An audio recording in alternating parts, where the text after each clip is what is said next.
અને હવે વાત વક્રીઓ કોરોનાની.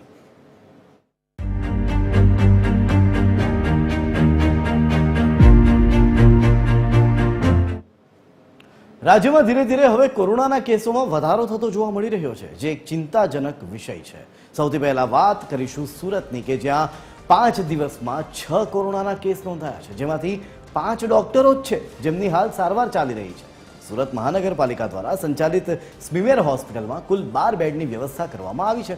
આ ઉપરાંત મસ્કતી અને અડાજણ હેલ્થ સેન્ટરમાં પણ 12 બેડ તૈયાર કરવામાં આવ્યા છે, જ્યાં વેન્ટિલેટર, ઓક્સિજન કિટ, દવાઓ વગેરે મેડિકલની વ્યવસ્થાઓ કરવામાં આવી છે, જેથી જો કોઈ શંકાસ્પદ દર્દી જણાય તો તેને તાત્કાલિક સારવાર આપી શકાય.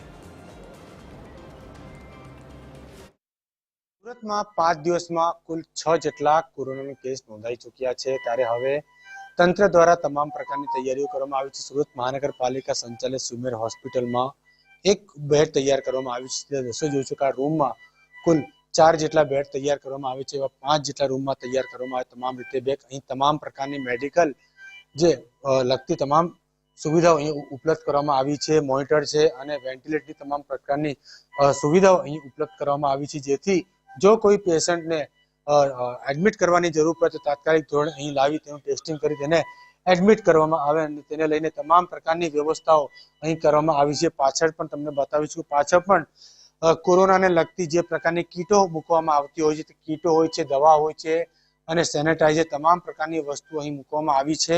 સુરત નવી સિવિલ હોસ્પિટલ અને સ્મીમેર હોસ્પિટલ અને મસ્કતી હોસ્પિટલ એ સાથે કુલ હેલ્થ સેન્ટરમાં કુલ વાત કરવામાં આવે કુલ 60 જેટલી બેડની વ્યવસ્થાઓ સુરત મહાનગરપાલિકા દ્વારા કરવામાં આવી છે. વેન્ટિલેટરની સુવિધા પણ ઉપલબ્ધ કરવામાં આવી છે. ઓક્સિજનનું પ્રમાણ કેટલું છે તે પ્રકાર તમામ પ્રકારની જે છે સુવિધાઓ, તે સાથે કેટલા ઓક્સિજન કેટલા ટેન્કનું તમામ પ્રકારની માહિતીઓ એકત્રિત કરી દેવામાં આવી છે. અને ત્યારે હવે કોઈ અવગણના ન થાય તેને લઈને તમામ પ્રકારની વ્યવસ્થાઓ સુરત મહાનગરપાલિકા સંચાલિત સ્મીમેર હોસ્પિટલ દ્વારા તૈયારીઓ પૂર્ણ કરી દેવામાં આવી છે. કુલ 12 જેટલી બેડની વ્યવસ્થા હોસ્પિટલમાં કરવામાં આવી છે. કુલ સુરત શહેરની વાત કરવામાં આવે તો સ્મીમેર હોસ્પિટલ, મસ્કતી અને નવી સિવિલ હોસ્પિટલ અને અડાજણ હેલ્થ સેન્ટર મળી કુલ 60 બેડ જેટલી વ્યવસ્થા તંત્ર દ્વારા કરવામાં આવી છે. કેમેરામેન જસપ્રીત સાથે જયેન્દ્ર પાંડે, ટીવી 18 ગુજરાતી, ગુજરાતી સુરત.